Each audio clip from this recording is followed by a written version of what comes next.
Guys, मेरा नाम है दुर्गेश विश्वकर्मा। मैं आज आपको मानव की जो ज्ञानेंद्रियां हैं उनके बारे में बताने जा रहा हूँ, जिसको मैं क्रम अनुसार बताऊंगा। ठीक है। जब किसी भी मानव की व्यक्ति की बात करें, किसी भी जीव जंतु की बात करें, तो उसमें दो प्रकार के अंग पाए जाते हैं। एक होता है बाह्य और एक होता है आंतरिक। उनका अध्ययन करते हैं बाह्य और आंतरिक होने पे। ठीक है। तो बाह्य अंग वो कहलाते हैं जिनको आप देख सकते हो, छू सकते हो। ठीक है, वो बाह्य के अंतर्गत आ जाएंगे। और एक हो जाएंगे आंतरिक, जिसको आप न देख सकते हो न छू सकते हो। हालांकि पोस्टमार्टम करोगे तो सब दिख जाएंगे, लेकिन जो आपको नहीं दिखते हैं और जिसमें नियंत्रण नहीं है वो सब आंतरिक अंग में आ जाते हैं। हालांकि बाह्य अंग में भी कई अंगों में आपका नियंत्रण नहीं है। तो आज हम बेसिकली ज्ञानेंद्रियों की बात करते हैं। तो लगभग प्रत्येक व्यक्ति के या प्रत्येक जीव जंतु या प्रत्येक मानव में संवेदी अंग, जिसको ज्ञानेंद्रिय अंग बोला जाता है, उसमें लगभग 5 होते हैं। ठीक है। जिसके अंदर सबसे पहला आ जाएगा आपका अंग त्वचा, जिसको हम स्किन के नाम से जानते हैं। फिर एक आ जाएगा आँख, जिसमें हम आई बोल सकते हैं इंग्लिश में। फिर एक हो जाएगा नाक, फिर एक हो जाएगा कान, फिर एक हो जाएगा जीभ। तो ये क्रम अनुसार हम इनका अध्ययन करेंगे। हमने पिछली क्लास में त्वचा को हमने बता दिया है। आप कमेंट करेंगे तो हम त्वचा को भी समझा देंगे। आज हम बेसिकली आँख को देखने वाले हैं कि आँख होती क्या है। आँख का हम आपको यही पोस्टमार्टम करेंगे। तो जब बेसिकली हम आँख को पढ़ते हैं ना, तो आँख जो है एक संवेदी अंग कहलाता है। आँख के हम सब पहले तो 2 भाग बनाएंगे, मैंने बताया था। सबसे पहला भाग होता है बाह्य भाग और एक हो जाए आंतरिक भाग। तो बाह्य भाग क्या होता है, हम इंसान का देख सकते हैं आंखों में जो होता है, और आंतरिक भाग को नहीं देखते हैं। तो पहले हम जो हमको दिखता है वो वाला भाग देख लें। अच्छा, हमने देखा है आंखों में, तो ये वाली हमारी आंख कहलाती है भाई।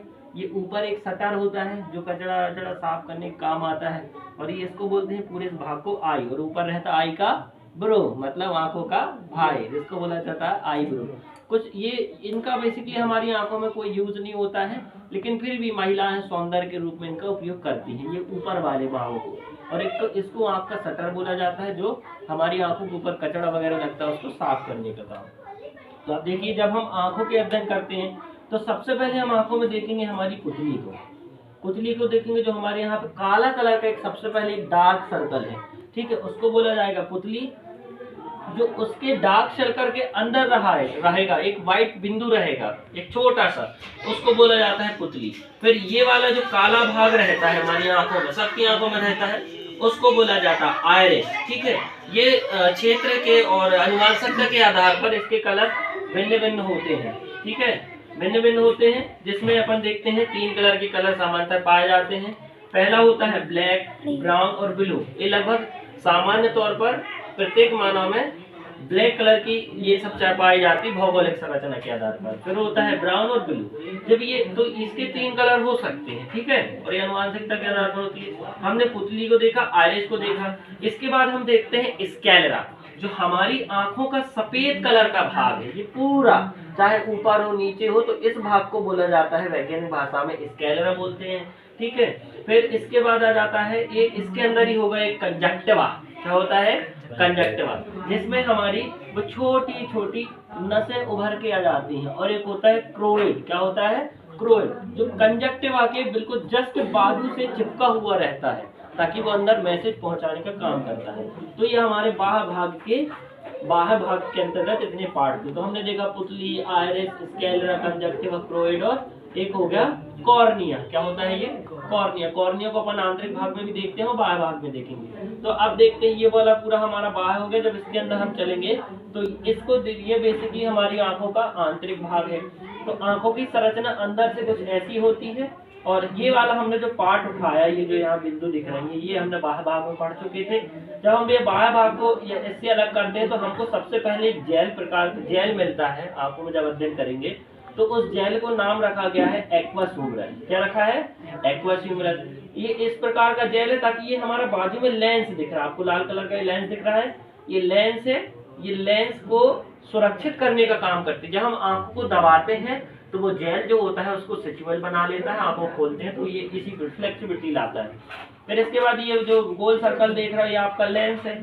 और इसके ऊपर ये 3 ऐसी कुछ झिल्लियां दी हैं, इसको बोलते हैं स्लेरी ग्लैंड। क्या बोलते हैं? स्लेरी मांसपेशियां, जो क्या करती हैं, जब इसको लेंस को अधिक रोशनी चाहिए रहती है तो वो क्या करती हैं, उसको खींच देती हैं। जब आप दूर का देखते हो तो उसको ऐसे पकड़ के तीनों को ग्लैंड्स पकड़ती हैं और उसको लेंस को खींच देती हैं, ताकि आपको दिख जाता है, कम चाहिए रहती है, उसको सपोर्ट लेती हैं। तो मतलब ये कहा जा सकता है, जब आपको पास की वस्तु देखना रहता है तो स्लेयरली ग्लैंड्स क्या करती है, उसको मोटा बना देती है, और जब दूर का देखना रहेगा तो उस लेंस को क्या कर देगी, पतला कर देती है। तो ये स्लेयरली ग्लैंड्स हो गई। फिर ये इसका हमने ये देख लिया, क्या लेंस भी पढ़ लिए। तो जब इसके अंदर थोड़ा सा और अंदर आएंगे तो हमको एक लिक्विड पदार्थ मिलेगा जो जेल के रूप में होता है।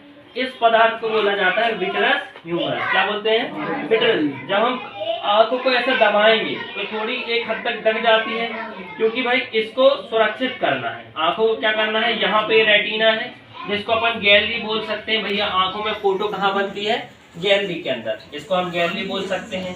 पर जब ये गैलरी होती है, क्योंकि भाई यहाँ से रोशनी का यहाँ पे ही याददाश्त लगभग ये पूरा दिमाग से जुड़ा होगा, जिसको हमने रेटिना बोल दिया। तो रेटिना ये क्या करता है, इसको गैलरी मतलब फोटो सेव होने का काम किसी यहीं पे क्लिक होती है आंखों में। फिर इसके ऊपर एक पाया जाएगा पीत बिंदु, जिसको बोला जाता है येलो स्पॉट। क्या बोलते हैं, येलो स्पॉट। और इसके नीचे पाया जाएगा अंध बिंदु, जिसको बोलते हैं ब्लाइंड स्पॉट। मतलब कि भाई इसके यहाँ से पीछे से हमारे ब्रेन के ऊपर एक नस जुड़ी है जो कार्पोरा से होते हुए सेरिब्रम में पहुंच जाती है। कार्पोरा हम ब्रेन को पढ़ा चुके हैं, ब्रेन के कितने भाग होते हैं हम इस पर डिस्कशन कर चुके हैं। जहाँ कार्पोरा पे ये वाली जो नसें दिख रही हैं आप लोगों को, इनको बोला जाता है ऑप्टिकल नर्व्स। क्या बोलते हैं, ऑप्टिकल नर्व्स। इन नसों का ही नाम है ऑप्टिकल नर्व्स। तो जब ऑप्टिकल नर्व्स ये सीधी आके इस अंध बिंदु से टकराती हैं तो इसको इसी को बोला जाता है जंक्शन। क्या बोलते हैं, जंक्शन। क्योंकि यहाँ पूरा जाम लग जाता है तो यहाँ पे फोटो नहीं बन पाती है व्यक्ति की, तो इसलिए बोला जाता है इसका अंध बिंदु। और यहाँ थोड़ी ऊपर अच्छी क्लियर पिक्चर बनती है जिसको पीत बिंदु बोलते हैं, येलो स्पॉट बोलते हैं। फिर इसके आगे आज हमने ऑप्टिकल नर्व्स नाम सुना, तो ये देखिए पहले जब यहाँ से आएंगी कॉर्पोरा सीधे सेरिब्रम में, सेरिब्रम तो हमारा दिमाग का अग्रभाग है, पूरा कंट्रोल करवा देता है। फिर इसके बाद आएंगे हम ऑप्टिक नर्व्स में। ऑप्टिक नर्व्स के बेसिकली देखिए तो दो भाग होते हैं, एक होता है बेलनाकार और एक आता है शंक्वाकार। तो बेलनाकार में लगभग कुछ इस प्रकार की रचना पाई जाती है। ये बेलनाकार जो नसें होती हैं इसी ऑप्टिकल नर्व्स का पार्ट है। ये क्या करती है, रोशनी का संतुलन बनाने का काम करती है कि कैसी क्या रोशनी चाहिए है, इसमें कितनी क्या इमेज बनेगी, कितना कैसा बनेगा। और ये जिस भी जीव में बेलनाकार नसें होती हैं उसको रोशनी रात में, मतलब वो रात में आसानी से देख सकता है, जैसे उल्लू चमगादड़ हो गई। और जिसमें ये बेलनाकार नसें कम होगी, जैसे हम और आप जो इंसान हैं उसमें बेलनाकार नसें क्या होगी, कम होगी, अर्थात ना के बराबर। तो हमको इजिली दिन में दिखता है लेकिन रात में नहीं दिखता है। एक होती है शक्वाकार नर्व्स होती हैं। क्या होती है, शक्वाकार नर्व्स। तो ये जो नर्व्स होती हैं हमको रंगों का ज्ञान करवाती हैं। किस चीज का, रंगों का ज्ञान। जैसे किसी भी, जैसे देखो अध्ययन के क्रम में ये पाया है हमने कि जब ये शक्वाकार जो नसें जिसमें कम होगी उसमें ब्लाइंडनेस की बीमारी आ जाएगी, उसको कलर मतलब किसी भी प्रकार का कलर ही नहीं पहचान पाएगा, अर्थात ये रंगों का ज्ञान करवा देता है, कलरों का ज्ञान करवाएगा।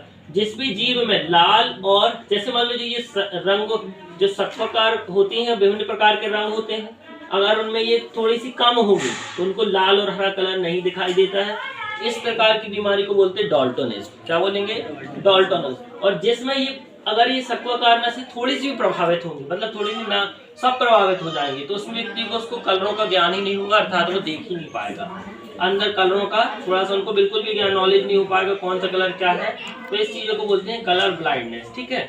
और जैसे हमने ये भी यहाँ देखते हैं कि ये जो डाल्टोनिज्म और कलर ब्लाइंडनेस बीमारी होती है ये गुणसूत्र के द्वारा स्थानांतरित होती है, आनुवांशिकता के आधार पर आधारित है। इसका बेसिकली क्या कहलाता है, अगर, और ये भी किसके गुणसूत्र में, मेल का गुणसूत्र मेन होता है, फीमेल का नहीं। क्योंकि जब मेल में क्या रहता है, एक्स और वाई गुणसूत्र रहेगा, ये गुणसूत्र की चर्चा हम कर चुके हैं। जब मेल में क्या रहेगा, एक्स, अगर मेल को ब्लाइंडनेस है, अगर मादा और पिता जो है उनके निषेचन की प्रक्रिया होगी और एक्स गुणसूत्र अगर जाके महिला में एक्स गुणसूत्र मिलता है तो पुत्री का निर्माण होगा, तो वो पुत्री जो बनेगी वो भी क्या बनेगी, उसमें भी ये ब्लाइंडनेस बीमारी पाई जाएगी। ठीक है। और ये अनुवांशिकता के आधार पर चलता रहता। अगर मान लो मादा का एक्स और पुरुष का वाई मिलता है तो वो पुत्र होगा, उसको ब्लाइंडनेस ये बीमारी नहीं पाई जाएगी।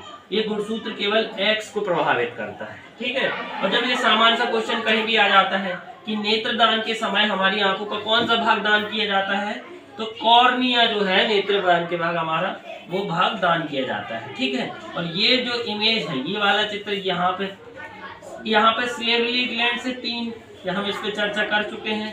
तो ये क्या करेंगे, जब ज्यादा रोशनी चाहिए रहेगी तो उसको खींच लेंगी, और मतलब सिकुड़, ज्यादा रोशनी चाहिए हो तो खुल जाएंगे और कम प्रकाश में वो सिकुड़ जाएंगी। कभी कभी आपने ऐसा देखा होगा कि आप छत पे जाते हैं तो छत पे क्या होती है, वो क्या होती है, थोड़ा सा सिकुड़ जाती हैं। इनको सिकुड़ने में टाइम नहीं लगता है, लेकिन इनको फैलने में समय लगता है। तो जब आप नीचे आते हो तो क्या होती है, फैलने में समय लगता है। ठीक है, तो कभी कभी आप जैसे छत से ऊपर आते, धूप से नीचे आओगे तो आपको एकदम से पूरा अंधेरे अंदर अच्छा जाएगा और कुछ समय बाद ये ठीक हो जाता है। तो ये हमने आज आंखों का थोड़ा सा अध्ययन किया है। ठीक है, और इसमें अगर कोई डाउट होता है तो आप कमेंट करके बता सकते हैं।